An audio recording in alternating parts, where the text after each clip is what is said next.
नमस्ते बंधुओं। तेजस्वी आभा मंडल की प्राप्ति सभी चाहते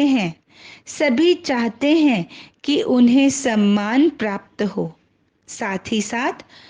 तीसरा नेत्र जागृत करना भी हम सभी चाहते हैं। सभी चाहते हैं कि हम चैन की नींद सो जाएं। तो आज प्रस्तुत कर रहे हैं एक ऐसा मंत्र जो आपका आभा मंडल तो तेजस्वी बनाएगा ही, साथ ही साथ आपकी अनिद्रा की बीमारी को भी दूर करेगा, आपके खर्राटे खत्म कर देगा और आपका तीसरा नेत्र जागृत हो जाएगा। तो शुद्ध भावों के साथ प्रतिदिन नियत समय पर एक ही स्थान पर बैठकर 21 दिन इस मंत्र को जरूर सुने, साथ साथ जरूर बोलें। इस वीडियो को अंत तक जरूर देखें और लाइक, शेयर और सब्सक्राइब करना ना भूलें। तो जिस आसन में आप कंफर्टेबली बैठ सके उस आसन का चुनाव करें। आपका मुख उत्तर या पूर्व दिशा की ओर रहे। तो चलिए शुरू करते हैं। चित्रं किमत्र यदि ते त्रिदशाङ्गनाभिर्नीतं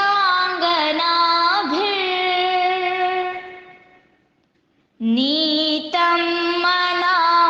गपि मनो न विकारमार्गम् कल्पान्तकाल मरुताचलिताचलेन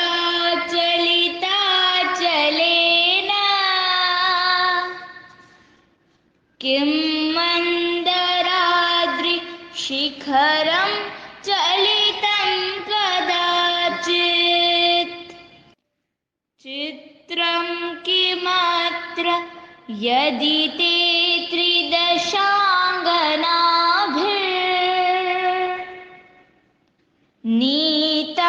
मना गपि मनो न विकारमार्गम् कल्पान्तकाल मरुताचलिताचलेन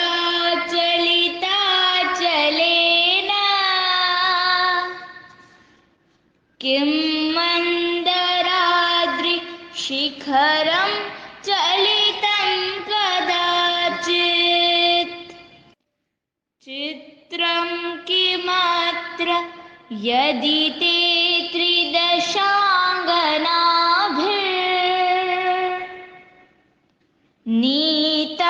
मना गपि मनो न विकारमार्गम् कल्पान्तकाल मरुताचलिताचलेन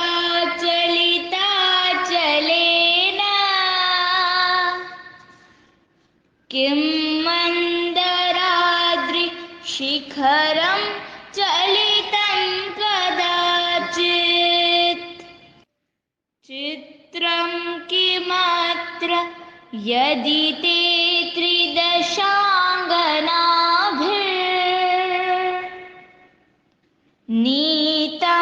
मना गपि मनो न विकारमार्गम् कल्पान्तकाल मरुताचलिताचलेन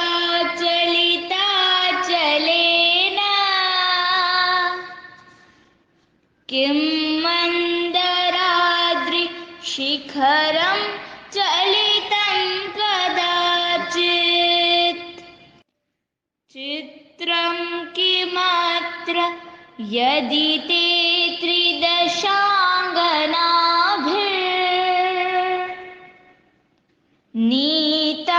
मना गपि मनो न विकारमार्गम्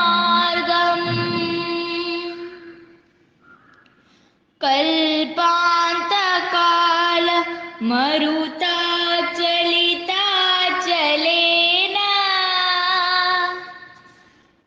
किं मन्दराद्रिशिखरं शिखरं चलितं कदाचित् चित्रं किमत्र यदि ते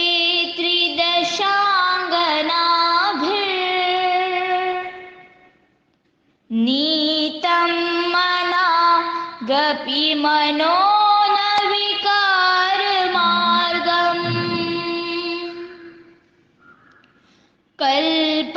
कल्पान्तकाल मरुताचलिताचलेन किं मन्दराद्रिशिखरं चलितं कदाचित् चित्रं किमत्र यदि ते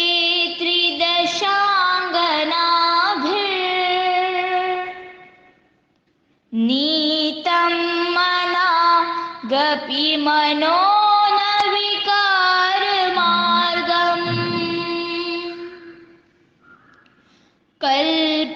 कल्पान्तकाल मरुताचलिताचलेन किं मन्दराद्रिशिखरं चलितं कदाचित् चित्रं किमत्र यदि ते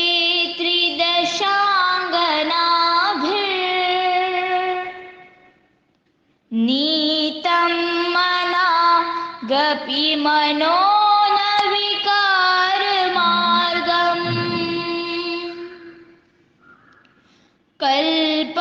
कल्पान्तकाल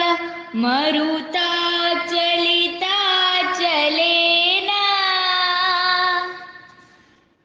किं मन्दराद्रिशिखरं चलितं कदाचित् चित्रं किमत्र यदि ते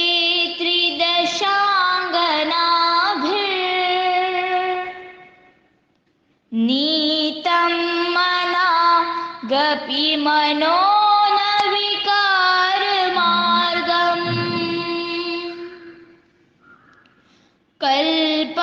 कल्पान्तकाल मरुताचलिताचलेन किं मन्दराद्रिशिखरं चलितं कदाचित् चित्रं किमत्र यदि ते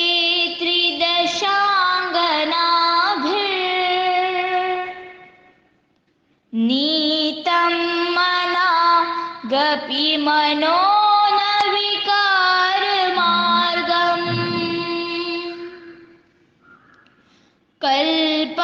कल्पान्तकाल मरुताचलिताचलेन किं मन्दराद्रिशिखरं चलितं कदाचित् चित्रं किमत्र यदि ते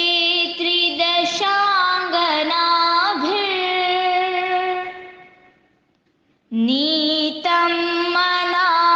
गपिमनो न विकारमार्गम्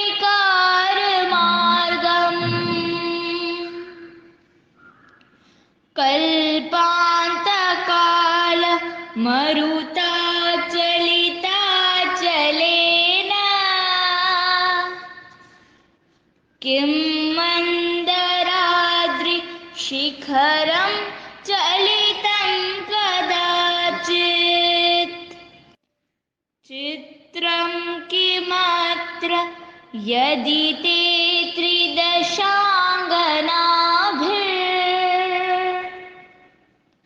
त्रिदशाङ्गनाभिर्नीतं मना गपिमनो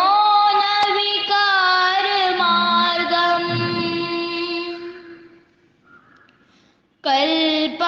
कल्पान्तकाल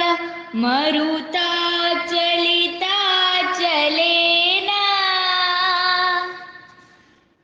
किं मन्दराद्रिशिखरं शिखरं चलितं कदाचित् चित्रं किमत्र यदि ते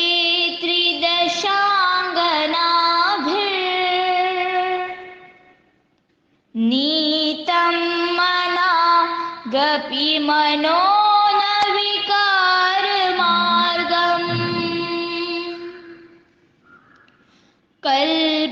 कल्पान्तकाल मरुताचलिताचलेन किं मन्दराद्रिशिखरं चलितं कदाचित् चित्रं किमत्र यदि ते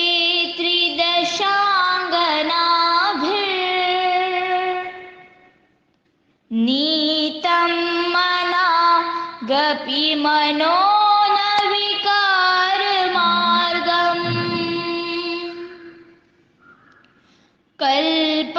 कल्पान्तकाल मरुताचलिताचलेन किं मन्दराद्रिशिखरं चलितं कदाचित् चित्रं किमत्र यदि ते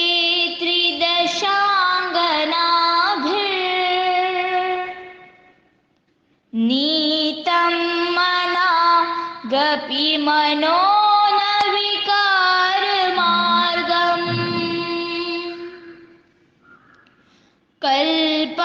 कल्पान्तकाल मरुताचलिताचलेन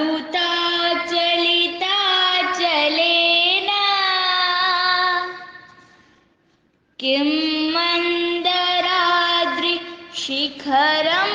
चलितं कदाचित् चित्रं किमत्र यदि ते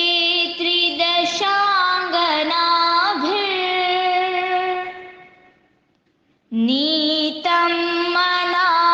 गपिमनो न विकारमार्गम्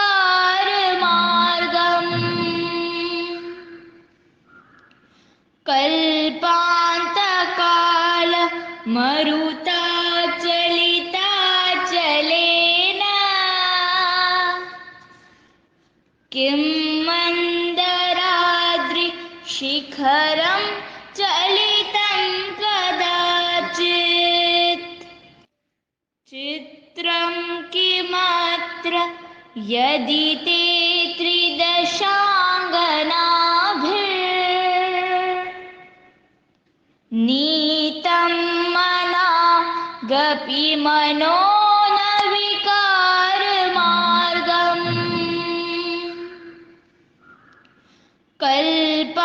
कल्पान्तकाल मरुताचलिताचलेन किं मन्दराद्रिशिखरं चलितं कदाचित् चित्रं किमत्र यदि ते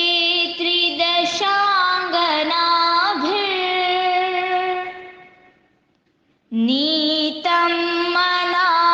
गपिमनो न विकारमार्गम्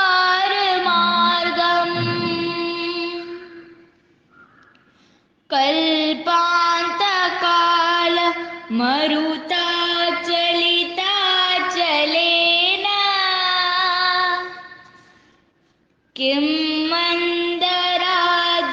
मन्दराद्रिशिखरं चलितं कदाचित् चित्रं किमत्र यदि ते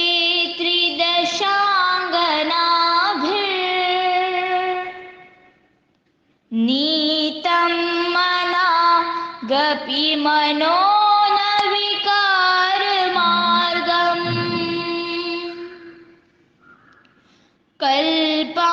कल्पान्तकाल मरुताचलिताचलेन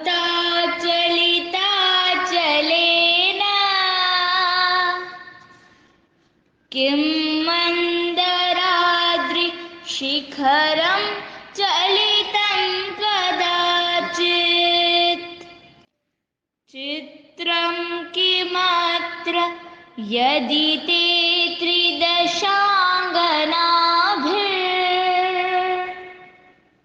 त्रिदशाङ्गनाभिर्नीतं मनागपि मनो न विकारमार्गम्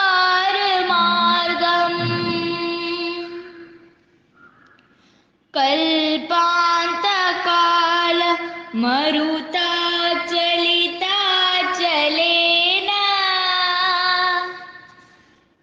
किं मन्दराद्रिशिखरं चलितं कदाचित् चित्रं किमत्र यदि ते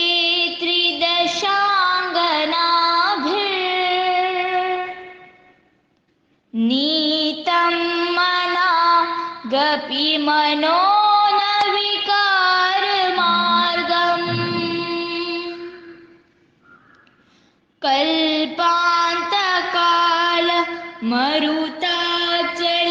कल्पान्तकालमरुताचलिताचलेन किं मन्दराद्रिशिखरं चलितं कदाचित् चित्रं किमत्र यदि ते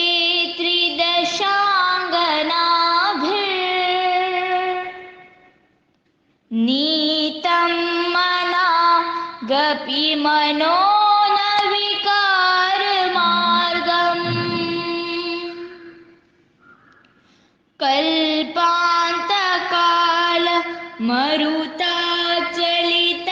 कल्पान्तकालमरुताचलिताचलेन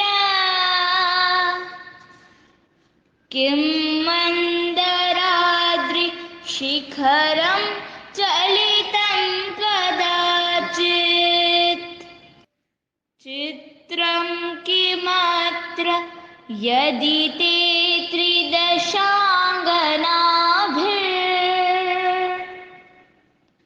त्रिदशाङ्गनाभिर्नीतं मनागपि मनो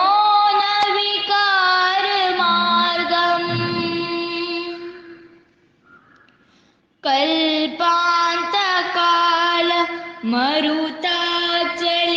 कल्पान्तकालमरुताचलिताचलेन किं मन्दराद्रिशिखरं चलितं कदाचित् चित्रं किमत्र यदि ते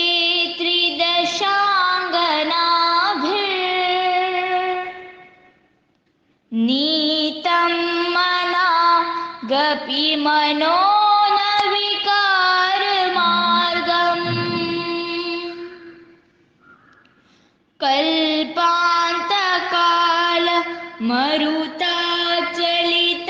कल्पान्तकालमरुताचलिताचलेन किं मन्दराद्रिशिखरं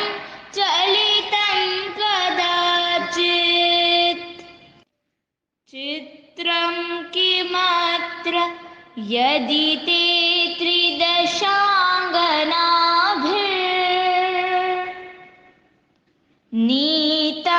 मनागपि मनो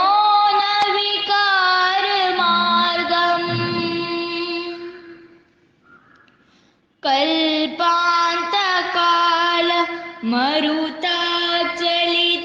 कल्पान्तकालमरुताचलिताचलेन किं मन्दराद्रिशिखरं चलितं कदाचित् चित्रं किमत्र यदि ते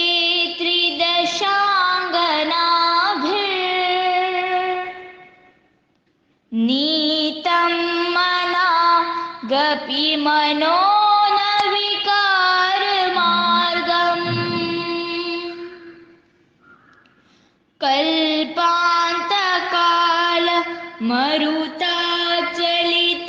कल्पान्तकालमरुताचलिताचलेन किं मन्दराद्रिशिखरं चलितं कदाचित्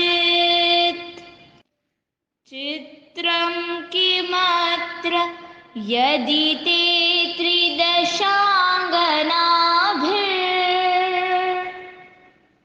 त्रिदशाङ्गनाभिर्नीतं मनागपि मनो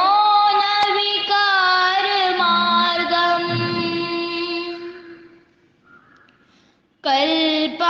कल्पान्तकाल मरुताचलिताचलेन